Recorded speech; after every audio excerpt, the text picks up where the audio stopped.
Hi, Handi-hour fans. I'm Gloria Kenyon, Head of Public Programs at the Smithsonian American Art Museum and Renwick Gallery, and you may remember me as your Handi-hour and craft guru previously when I was Public Programs Coordinator. And since I now moved to a new position, I'm really excited to introduce you to Mary Lesher, who is taking over Handi-hour and all of our other fantastic Renwick programs. So she will now be joining you in these videos to teach you various crafts and activities. Mary comes to us with a very extensive DIY background, and I know you're going to love learning from her. Welcome, Mary. Thank you, happy to be here. Gloria had to run to another meeting since she's the boss now, but I'm excited to be here to teach you how to embroider. Today we're going to learn how to start an embroidery project, 3 basic stitches, the backstitch, satin stitch, and French knot, some general tips for success with your embroidery, and how to close your hoop so you can display it. I'm excited to be here, let's dive in. First, let's talk about materials. I have my fabric, which includes my pattern on here in a water-soluble paper. I have my embroidery hoop and embroidery floss. Embroidery floss is made up of 6 strands, and for most of this project, I'll only be using 2 strands for each stitch, so I'll have to divide it out before I thread my needle. And then I have my embroidery needle here as well. Other items that I'll need include these scissors and ribbon for finishing, as well as a few other items that we'll get to later. The very first thing I'm going to do is unscrew the fitting on my embroidery hoop, center my fabric on it, replace the upper hoop, and then rethread this so that it holds my fabric nice and tight. You know that you have a good fit for your fabric once it's nice and tight and taut like the head of a drum. So I'm just going to make some little adjustments here, pull this nice and tight, so that it's easier for me to work with. Now that it's nice and tight, I'm ready to start. Now I'm going to thread my needle. You can also use a needle threader if you prefer. Either way works. This one's given me a little bit of trouble today, but there we are.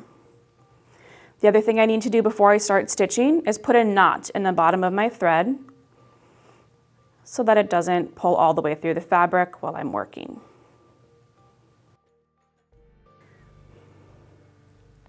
This arm is just here to make it easier for me to show you what I'm doing without having to hold on to it all the time. So to get started, I'm going to first show you our backstitch.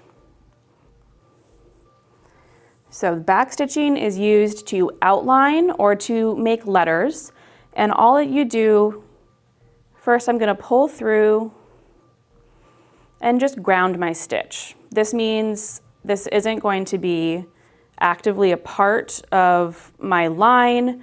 I'm just doing this so that I'm not putting so much tension on my knot that it wants to pull through later. So I'm just going to pull through here. My first knot wasn't strong enough, so I made a second one. And now I'm just going to go back through here. This is called grounding your stitch, and this makes sure that while I'm pulling more and trying to get my lines just right, that I'm not going to yank this all the way through. In order to backstitch, you're going to start just a little bit ahead of where your line starts.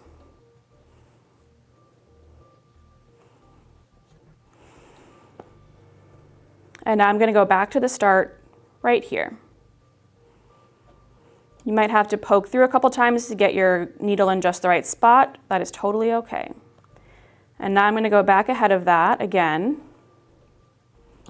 pull all the way through, and then go back to the start of this stitch. That's why it's called a back stitch, because each time you put a stitch through,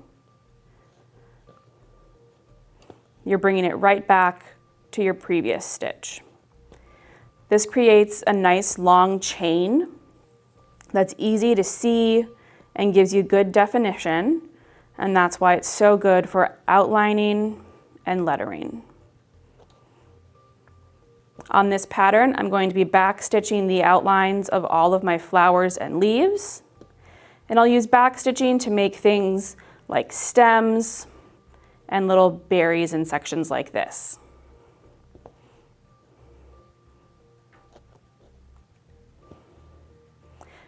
Now that you've seen how to backstitch, let's learn about our next stitch.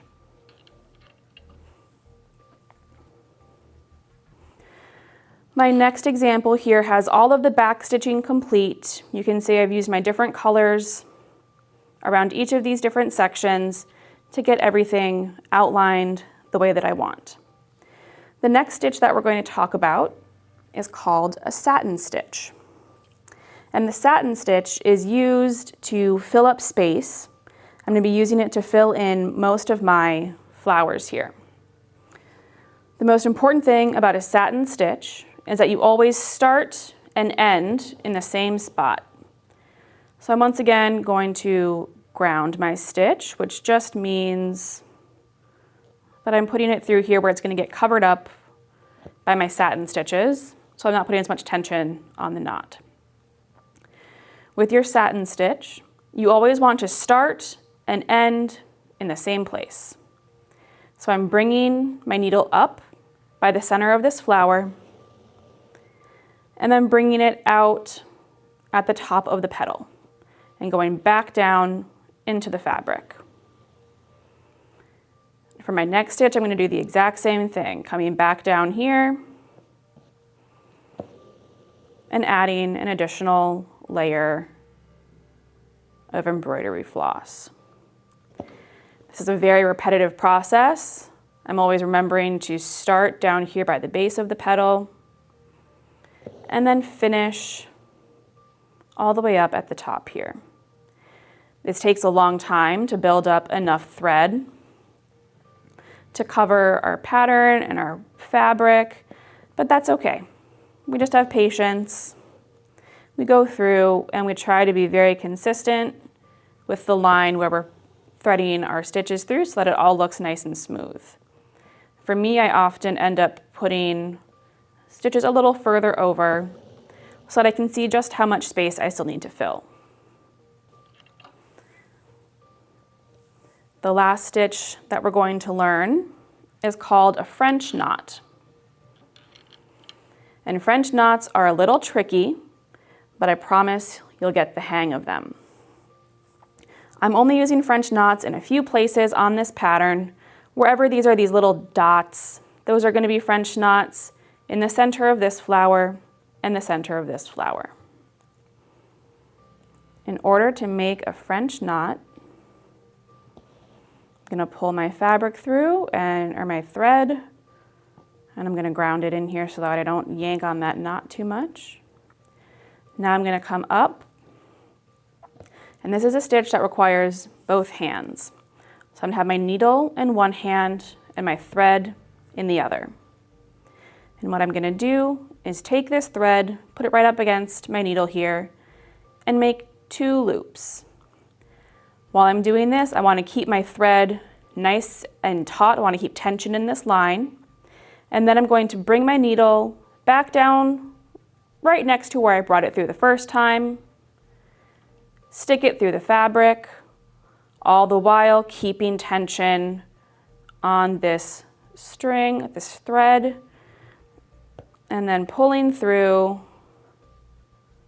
to create this little knot. It takes a little bit of practice, but you'll get the hang of it. The 2 main areas that can trip folks up is not keeping enough tension on your thread here, which can cause it to knot before you get back into your fabric again. And we don't want that. We want to preserve as much of our thread as possible and to always be making nice, neat little knots. The other area that sometimes doesn't go as well is when I'm making my knot and I put my thread back down a little bit too far away from my original hole. And then you can see I have my knot, but I also have this little tail leading off over here from where I first brought my needle through. We want to avoid that as much as possible. by placing our needle back through, very close to where we first brought it through the fabric. Those are the 3 stitches that we'll be using for this pattern. Once you have a complete pattern, I finished this project, all the different sections are done, and you can see that I still have the paper from my pattern on here.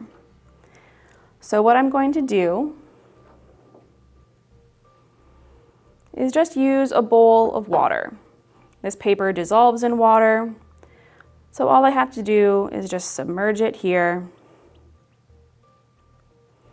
and then I can slowly start to dissolve some of this paper. We want to be very gentle while we do this so that we're not disrupting our stitches and making them pull or tug, loosening anything. We're just going to gently let this dissolve. It takes a little time. You can leave your embroidery in the water up to overnight to give this paper time to dissolve. You can also use a new toothbrush and just use some of the teeth of the toothbrush to help wash this away. Once I have everything fully washed away, I need to dry off my embroidery piece. So I'm going to take it out and let a lot of this water drain off. But the important thing is you never want to wring out your piece like a towel. That'll disrupt your stitches and move things around in ways that we don't want. So instead I'm going to put it inside this towel and slowly roll this up to get all the excess water out. I'm just going to press on this a few times. Let all my water, as much as I can get out, come out in this towel. And then once that's done, you can hang your piece to dry anywhere that you think it'll be safe and kept out of the way. Once it's fully dry, the last step is to complete the backing on your embroidery piece. In order to do this, I first need to go around and get rid of some of this extra material that I have on the edge. I don't want these extra corners getting in the way. So I'm just going to take my scissors. Doesn't have to be a perfect circle, doesn't have to be the neatest circle, but you want to give yourself at least 1/2 inch of fabric to work with. And I'm going to flip over. I'm going to double check, see if I have any extra threads in here that are really long, that are going to be visible from the other side. This is already trimmed up pretty neat, so I'm going to move on to my next step. I'm going to put this back in my handy dandy holder. And then what I want to do is pull my thread through, and I'm going to take it around the edge.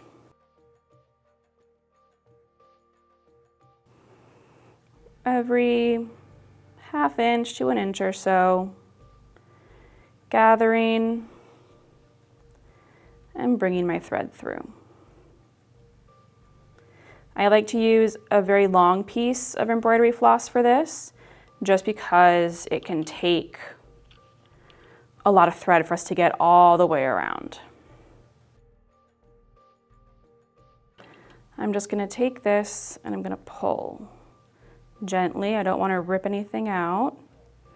You can also go section by section, pulling your thread, making that tension all the way around. Now that I have tension on here, I'm going to hold on to that. And then I'm going to use my needle to tuck underneath. And I want to make a knot. So I came back through here. I'm just going to tie a nice little knot. If you want to be double sure, you can make a double knot. And then I'm just going to trim this and tuck in my tail. If you would like to stop here, you are more than welcome to. Want to just display it like this, you can tie your ribbon around, hang it up on the wall, and it's good to go. If you want it to be extra neat and tidy, we can add a felt backing. I'm going to get my piece of felt, make sure that it's the right size. I'm just going to trim some of this excess. We don't need all of this. There we are. And so to secure this onto our backing, we're going to use a blanket stitch. So get your piece of embroidery floss again, make sure you have your knot in the end. And I'm going to push through underneath my excess fabric and bring my knot all the way up to here. The next thing I'm going to do is bring my needle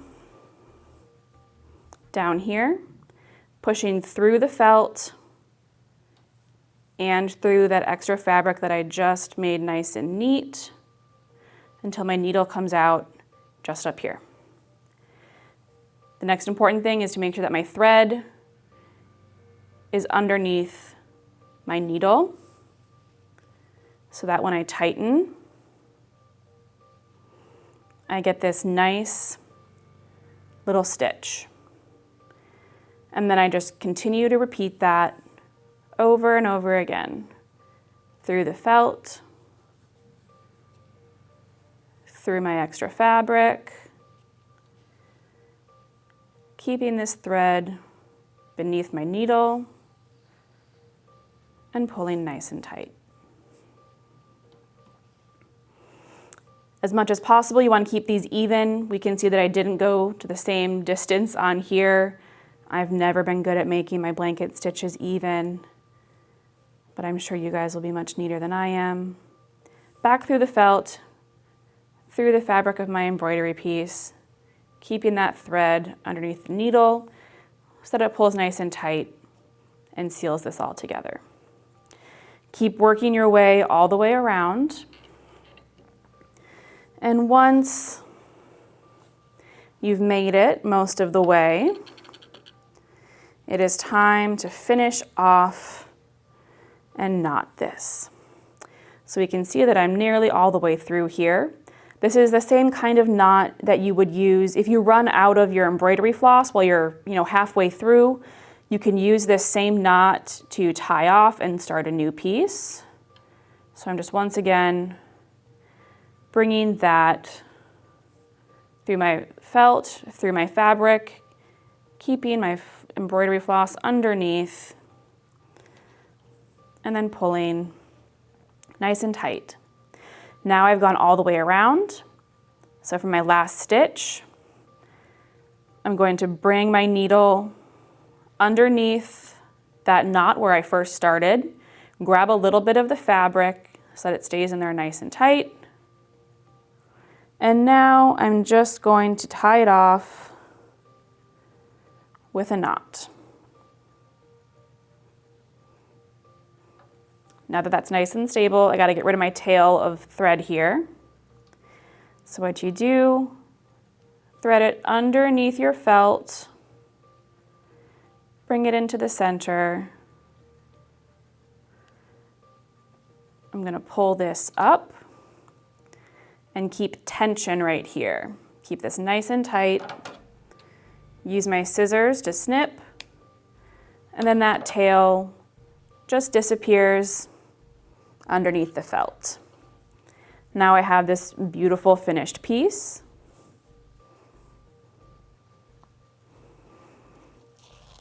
I have a little bit of ribbon here.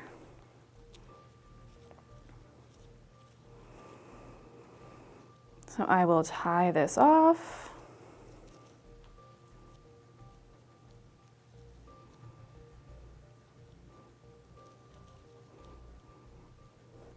And now we have our complete piece. ready for display. We learned how to do a backstitch, a satin stitch, and French knots, as well as how to close the back of our embroidery using a blanket stitch. I hope you enjoyed and that you enjoy making your own embroidery craft.